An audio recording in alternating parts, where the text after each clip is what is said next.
ပါကစ္စတန်မှာ US နဲ့အီရန်ဆွေးနွေးပွဲမှာအောင်မြင်တဲ့ကချက်ချင်းကြီးသူတို့ရဲ့စစ်တင်မော့မြောက်များလွတ်လိုက်ပြီးတော့အခုဟုံးမွန်ရေးလက်ကြောက်ရောက်နေပါပြီအဲ့ဒါကတော့ Force News နဲ့လည်းဖော်ပြနေတယ် Seven News ကနေလည်းဖော်ပြနေတယ်နိုင်ငံတကာသတင်းတော်တော်များများဖော်ပြကြပါတယ်အဲ့ထွန်းကနေပြီးတော့မှပြောတယ် post လဲတင်တယ်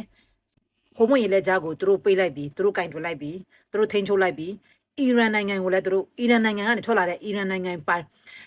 စီတင်ကုန်တင်တင်မောတွေကိုလည်းသူတို့ရဲ့ခွင့်ပြုချက်မရဘဲနဲ့သူတို့ပေးမသွားတော့ဘူးတဲ့ပြီးတော့ဘယ်နိုင်ငံကဟာမှသူတို့ရဲ့ခွင့်ပြုချက်ရမှသာအဝင်အထွက်ဖြတ်တန်းသွားလာခွင့်ပေးတော့မယ်ပြီးတော့နောက်တစ်ခုကဗာပြောလဲဆိုရင်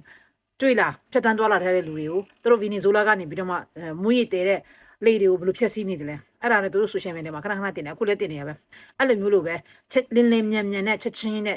တော်လေးပြင်းပြင်းထန်ထန်ကိုဖြတ်စည်းပြမယ်အဲ့ဒီတင်မောတွေပေါ့နော်ပြောချင်တဲ့ဘောကသူကအဲ့လိုပြောပါတယ်ပြီးတော့နောက်တရုတ်နိုင်ငံပြောရေးဆိုခွင့်ရှိသူကပြောလာတာက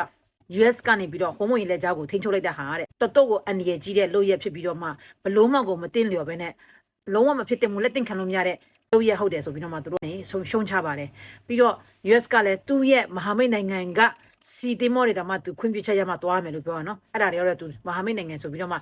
တိတက်ကြီးမဖော်ပြရင်တော့မှဘယ်နိုင်ငံကစီတင်မောကိုမှသူခွင့်မပြုတော့ဘူးသူတို့ကိုယ်တိုင်ထိန်းချုပ်လိုက်ပြီးတော့သူတို့ရဲ့ခွင့်ပြုချက်မယူထားတဲ့လူအကုန်လုံးကိုသူဒီလိုမျိုးလုပ်ပြစ်မယ်ဆိုပြီးတော့မှခုနပြောတဲ့အတိုင်းပဲသူတို့ဖြိုခင်းပြစ်မယ်ဆိုပြီးတော့ပါပါတယ်ပြီးတော့နောက်တစ်ခုကဒီနေ့မှာဒေါ်နယ်ထရန့်ကိုဒီတလောသူ့ကိုထောက်ခံကြတဲ့လူတွေထဲရတာမှသူ့ကိုပြန်ပြီးတော့မှအာမပေးချင်တော့ဘဲနဲ့သူ့ကိုမထောက်ခံတဲ့လူတွေကတော်တော်လေးကြဆင်းလာတယ်ဆိုပြီးတော့သတင်းသုံးတတ်တဲ့လူကပြောကြတယ်အဲ့ဒါပါလဲဆိုရင်ဒီနေ့မှာသူ AIV တခုသူကဘုရားသခင်ဖန်ဆင်းရှင်ဘုရားလိုမျိုးပုံစံကို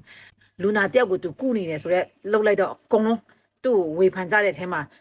သူချက်ချင်း post ကိုဖျက်လိုက်တယ်အဲ့ဒါတော့ဒီပုံလေးပြီးတော့သူကိုယ်တိုင်ပြောပါတယ်ကျွန်တော်ကတဲ့ဒေါက်တာပေါ့နော်ဆရာဝန်တယောက်အနေနဲ့လူနာကိုကုသတယ်ဆိုတဲ့ပုံစံကိုကျွန်တော်လုပ်ခဲ့တာအဲ့ဒါကိုကျွန်တော်သတင်းတူတွေနဲ့သတင်းအမားတွေနဲ့တော်တော်များများအကုန်လုံးမဟုတ်တဲ့ဘက်ကနေ